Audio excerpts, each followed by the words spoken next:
Hi, I'm Chris McCoy. I'm Toby Sells. Welcome to Memphis Flyer Podcast. We are expanding Memphis Flyer Podcast. We're now on Spotify, Toby. Oh my gosh, I Spotify. know. Right. Toby it only took me a few months for Toby to help me get this on Spotify. Well, the only reason is because I didn't want to. Right. That was the only reason. Other than that, I would have been right there. It would have just been right there. Yeah, but finally, I got pressure from above and whatever, and I gave you the keys to the Spotify. And if you go on the Spotify, I'm just kidding about all of that, of course, but you have if you go to our Spotify now, it's 2 years worth of old podcasts, Memphis Flyer podcast, that ran on WYXR for 2 years. I think they ran on Fridays at noon or something like that. Mm-hmm. So if you want to hear old, outdated Memphis Flyer podcast, you can now get them on Spotify. Hey, but they're still good content. I don't know about that, but that was a fun show. Work with me, Toby. That was good a fun content. Show. Quick side note about that: when we first started that show, the original podcast, our editor at the time, Bruce Van Weingarten, said we've got to call it Radio Flyer, and I was like, Bruce, dude, we're going to get a letter from the Little Red Wagon people. He goes, they don't care about some little podcast, so we called it Radio Flyer, and guess what we got? We got a C&D? Yes, we did. From that little Red Wagon company. Yeah, but it was fun. Now, Memphis Flyer podcast is great. Mm-hmm. Yeah. So this, what we do on this podcast, in case you're new to us on Spotify, is we talk about what's in the paper every week. And this week, we went on road trips. We did. Some of us did. And you can read all about it here for our video friends. I'm holding up a copy of this week's Memphis Flyer. You can get it at a rack near you, and it is called Day Trippin'. And it's one of those. It's not a staycation, it's not a big vacation, but if you want to take a day trip out to say Dyersburg and eat a baked potato, we tell you how to do that. I took a day trip to Dyersburg and ate a baked potato, and let me tell you, it was at Roy Bob. What did I say? You just said it. I just said it, but now I don't remember it. I'm editing all this out. This is all coming out. I can't read it. Rob Boys Barbecue, loaded baked potato, and go look it up. It's on page 13 of the paper, and this thing is huge. It is a baked potato stuffed with. Well, I had barbecue on it because it was a barbecue place. The proprietor, who was super nice, was like, do you want shredded cheese or do you want to put some nacho cheese on it? And I was like, what do you think? Yeah.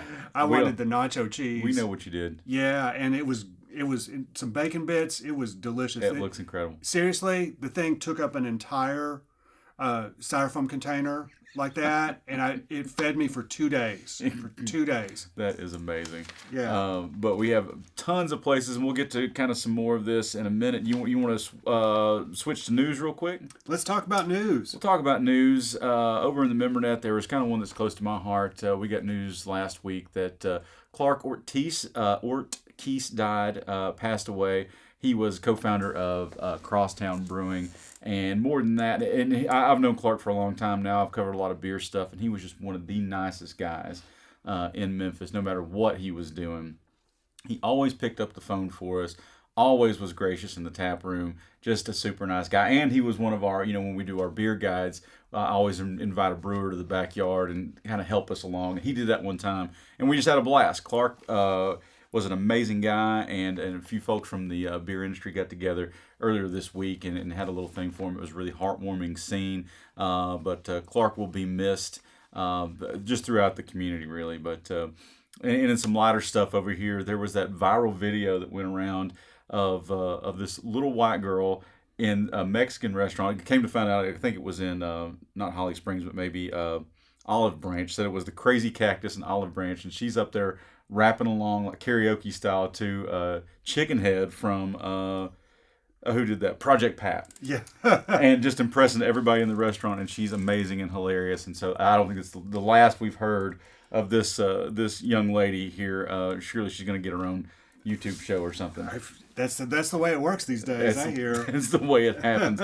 And just news. Had a great story in here from Tennessee Lookout, kind of about just weather in general, and the idea is that, Chris, if it feels hotter outside, it actually is. They reported on this survey of every Tennessee county, and they found that every county in 2024 was hotter than it was in 1970. So those temperatures actually are going up. and they had a look at just Shelby County last year, 24. This year, June this year, we were 6 degrees higher in temperature than we were last year. So it's getting hotter. For June? For June, 25 was hotter than June 24. I made that as complicated as I possibly could say it. No, you were fine. I was just stunned that it was that much. Yep, 95 was the average June 25, and so wasn't that in June 24. And I've done stories about weather and climate, and it's really hard for anybody to tell me, I don't know what the reason is. I'll say, is this because of climate change? Can we just put our finger on that? And they say, well, I don't know. It's a lot of different things. So hard to say, but it's pretty easy to. Well, in this case, I would say it is. Yeah. For sure. The real effect of something like that is, you roll the dice every year. Is it going to be warmer or cooler? And climate change gives you like a +2 on the dice. Can you tell I play Dungeons and Dragons? That's what roll a reality check. Yeah, over here. we have yes. I'm just exactly. kidding. I heard that somewhere. I don't know anything about that. So if you don't believe in global warming, you failed your perception check. Oh, we also had good news from the federal government. They unfroze about $55 million from Memphis and Shelby County schools. And then another thing, it's kind of old news by now, but it's worth talking about. MechaHitler. MechaHitler. Hope you're enjoying MechaHitler AI, now based in Memphis. Yeah. So, where do you even start with that? Well, you start with saying, okay, so Elon Musk disagreed with a tweet that came from Grok. And he was like, no, Grok is relying too much on legacy media. We're going to take away some of the the barriers for Grok and answer in a way that's like, unwoke, I guess, or whatever, right? Based in truth, as whatever that is. And so they did that. New Grok came out. These people started asking really sensitive questions, and Grok went off the rails with a ton of racist stuff. Some of it was just vile and disgusting, and ended up naming itself MechaHitler. You can't make that up, folks. You can't make that up. And I think MechaHitler is from Castle Wolfenstein. Wow. Yeah, that video what an game. arcane reference. Sure. I know. Yeah, I think that's where it ultimately comes from. But the important thing to take away is that the AI based in Memphis thinks its name is MechaHitler. So you need to internalize MechaHitler. Yeah, I wouldn't even come up if I was going to come up with a derogatory name. I wouldn't go that far. Dude, yeah, that's one of those things. And the thing that's been kind of on my heart about this whole thing, and I know how that sounds, but like, Memphis is the home of the National Civil Rights Museum. We care about this stuff. I think that we're kind of the nexus and and epicenter of caring about stuff like this, right? Sure, yeah. And you see it in conversations, daily conversations of Memphians. I was just talking to a guy from Nashville this morning about kind of how we do things, and it was surprising to him. And we care about this stuff. Mm-hmm. Words matter here. Mm-hmm. And to have Grok over there just spewing anti-Semitism and everything else, it's... Anti all the things. It's really against the Memphis brand, I think. No, I completely agree. I completely agree. It's so disappointing. And you've got to be, a Paul Young, or you got to be somebody in the chamber. And how far can you keep going? You know what I mean?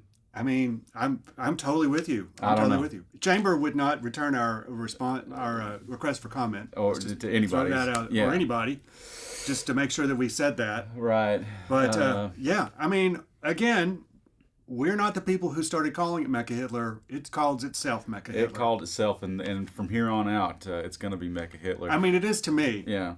And I put it in the little story that we did in here too, because it was me and Kaylin Johnson kind of going. But Kaylin's done a great job covering XAI for us. This was just a crazy thing, but Elon Musk took it really seriously. He posted out a silly meme.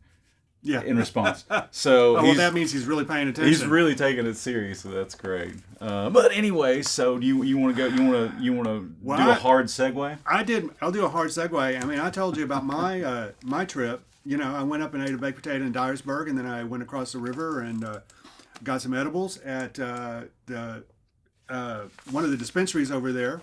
Well, we'll go ahead and mention them. High Profile Cannabis. They have got a full-page ad in this week's paper. And I just heard some guys talk about this place this weekend as where they go to Missouri, the closest place in Missouri to get It's weed. right across the border in the Boot Hill. Yeah. It's right across the border. What's the trip?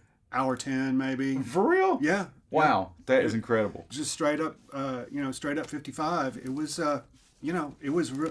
It looked like, I mean, it's a national chain. It looked like when you go to a dispensary in California. Okay. That's what it looks like. All right. I mean, it was brand new building, and it was. You can get smokable, edible. You get whatever you want. Whatever you want. And it's and because they are full recreational state now. Cool. So that tax money flowing up to Missouri could be flowing down here. You're welcome, Missouri. Yeah, Hope really. you buy a new football arena with that money, or whatever. That's all you can spend money on. See, is football arenas and basketball arenas. Other than that, no. Nah, sorry about that. Everything else is a thing. But you went to Dyersburg. You went to this great barbecue place. What else did you do up there? Well, that was it. Okay. But you had to poke around. I've been curious about Dyersburg. I mean, honestly, I have heard. It looked really like very well-kept community. It was like, because I drove right through the middle of it, to going up there, and it looked like a beautiful little small town, like I grew up in, like you grew up in, So it was. I was impressed for what I saw for it. Honestly, to me, and this is sort of what this day tripping thing is about. Like, I just had fun driving. You know what I'm saying? Just like getting out and like listening to my music and driving by myself, and it was really pretty. The drive up there was really pretty and everything. So you get out, and there's nothing to be done. You're not at home. You're on the road. You're having a good time. Right? Yeah. Focused on where I'm going. Absolutely. Well, I did not go to Greenville, Mississippi. What I wrote about this week. But writing about it made me want to go. It's I think it's like 2.5, 2:45 down there or something like that. But the first line I wrote here is, I took the Blues Highway to the Tamale Trail, which led to the birthplace of Kermit the Frog. There was so much stuff in there that I had no idea about. Of course, I knew Greenville and the blues, and that's about all I knew, right? And it's on the levee. It's right there on the river. It's supposed to be a cool town. Jim Henson's was born in a little town around there. There's a museum in the chamber. You can go and there's a bunch of Muppet stuff in there. You can see all that stuff. They've got a gift shop, and it's next. So apparently he would hang out at this creek, like when he was growing up, like I did. I'm sure you had a creek to hang out at, and they've made it a little like shrine to him. That's too. So fun. So, yeah, I mean, Jim Henson is one of the great contributors to Western civilization in my book. Yeah. I mean, for real. And Kermit the Frog himself, I mean, a Mississippi-based musician. Right, yeah, exactly. Banjo player, singer, incredible. Rainbow Connection, I said that. Now it's in your head. You can't stop. You can't not hear it. Yeah. But also, there's 2 big casinos down there. There's a ton of stuff to do in Greenville to keep you busy down there. And again, like I said, I wrote about it, and I kind of want to go. And just eat tamales. You can eat them always. And you were telling me about Doe's Eat Place, and I had heard that, and I had to look it up, but it was like the OG place for tamales. Yeah. So have you ever heard? I mean, I don't know how familiar you are with tamales, but this is a long-standing thing with me and my wife. Okay. So it's apparently a Mississippi thing to eat tamales on crackers with mustard. Whoa. Have you ever heard that before? No, sir. See, she maintains it's a thing, and I can't get anybody. I don't know, Kevin. You can't confirm it. Kevin, who is our engineer today, you're from Mississippi. Have you ever heard that before? I have. Okay. Oh, you have? So, Yeah. Wow. Okay. have you ever had it? I haven't. I've had tamales, but not on crackers with mustard. Yeah. Right. Okay. So That's like an added carb and an added flavor thing on there. I mean, I'd do it. It sounds delicious. I'll do it. I just never had an opportunity for it. Okay. So there, my wife is LJ. You're confirmed. You're confirmed. Bing. It really happened. So you can check all this out in the print edition of the Memphis Flyer, which is in about 300 boxes all around the city. There's more. We did the Johnny Cash birthplace is in there, too, in Arkansas. You can go down to South Haven, have a good time. Chihuahua Lake is in there. You can go to Holly Springs. A lot of Mississippi in here. Or you can go to Mississippi County, Arkansas. We got a ton of stuff in there. If you're looking for a day trip, we got you covered. You can check that out. And, it's Asian Night Market weekend. That's right. It's coming up, too. I just noticed that. I just glanced over and saw that. Gosh, I can't. That thing was huge. Yeah, they said they had 50,000 last year. Yeah.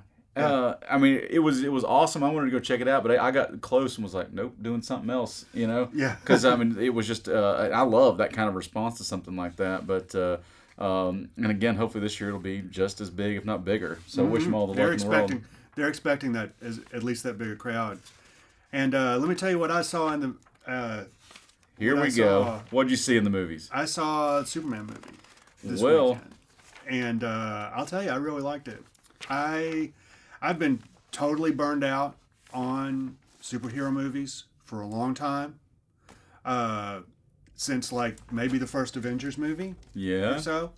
But this, there were many more misses than hits for me on these. But I really liked this a lot because it felt like, one, it really felt like James Gunn, who was the director and who, he did the Guardians of the Galaxy movies for Marvel, Right. and then got poached away to run DC, the whole DC operation. And this is his first, the beginning of what's going to be a new shared universe for the DC.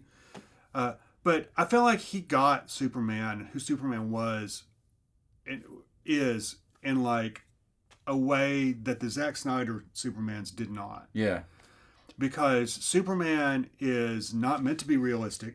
He flies around. He has laser eyes. He's invulnerable.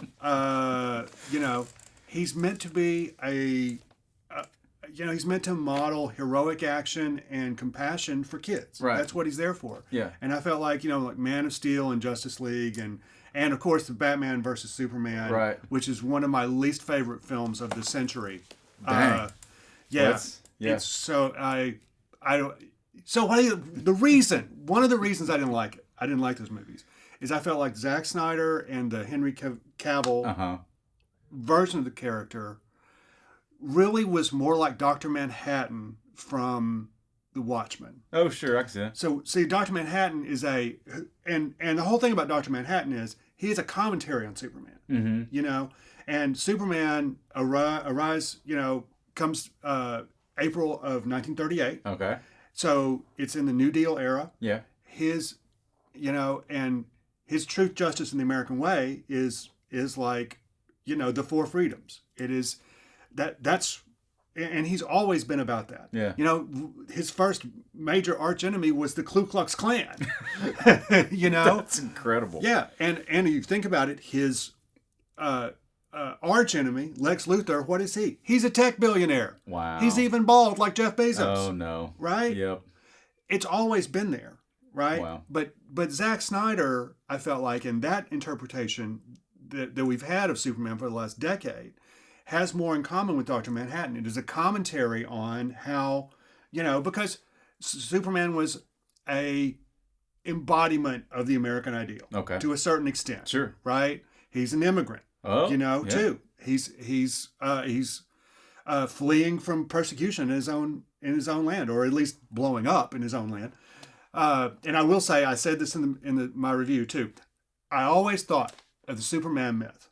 I always thought that the least realistic part of the Superman myth, about a guy who can fly and shoot lasers out of his eyes, was that his father, Jor-El, tells the government of his home planet, hey, there's a giant, this planet's about to explode. We got to do something about this. Uh-huh. And the leadership of the planet goes, no, it's not. It's Whatever. And when I was a kid, and I was like, that, I don't buy that. Yeah. Right. And now global Sure. warming, I was like, wow, okay, well, they were right. That's exactly how the leadership. It sounds like the day the Earth stood still too. It's like, Yeah. we can't get everybody together. Wow. Yeah. So, and I feel like James Gunn and with this version of Superman it's back to like the 50s version of Superman, which is called the Silver Age of comics. Okay. He's got a super dog. Cool. Crypto. It's great. Yeah. And this is all the stuff that comic book movies for the last 20 years have kind of been trying to get away from. Right. Gritty and tough and. That's not what this character is about. At one point he saves a squirrel. He there's a huge battle going on and he stops everything, saves the squirrel, puts it out of danger, and then goes back to beating on a giant kaiju. Nice. Amazing. So anyways, I really liked it. And also the other thing, like I said, I love Superman. And one of the reasons I love Superman was my 8th birthday party. We went to see Superman with some kids from school. Yeah. Went back to my grandparents' farm, flew kites. Best birthday party I had my entire life. And thank you, Mom. And like, I'm not going to be objective about Superman. Sure. Okay, I Yeah. care about Superman, and I care about how he's portrayed. And so, James Gunn, you did a good job. Highly, highly recommended. It's just a fun movie. Yeah. I mean, he's got a super dog. It's fun. It's just a fun movie. Oh, and Nicholas Hoult as Lex Luthor is absolutely perfect. Okay. He's like very in. Lex Luthor is motivated by envy. Most of all, he's like, Yeah. "Oh, I'm just as good as this space alien guy." Right, yeah. And also this Lex Luthor, by the way, runs a private prison. Wow. So it's very Cool. and this was written like 2.5 years ago, so it seems really, really timely right now. But Funny. I don't know. Maybe he saw the future, or maybe the future wasn't that hard to see. I don't know. Anyways, highly recommended. Go check it out and pick up a physical copy. Go to memphisflyer.com. You can read all about all this stuff. We just scratched the surface. Absolutely. Go to our Stepping Out section. There's tons of stuff to do. Go to our After Dark section. As I love to say, if you are bored this weekend, folks, it's your own fault. It's your own fault. So go check this out right here. But Chris, thanks for having me on the show today. Appreciate it. Always love it, Toby. Memphis Flyer Podcast. We will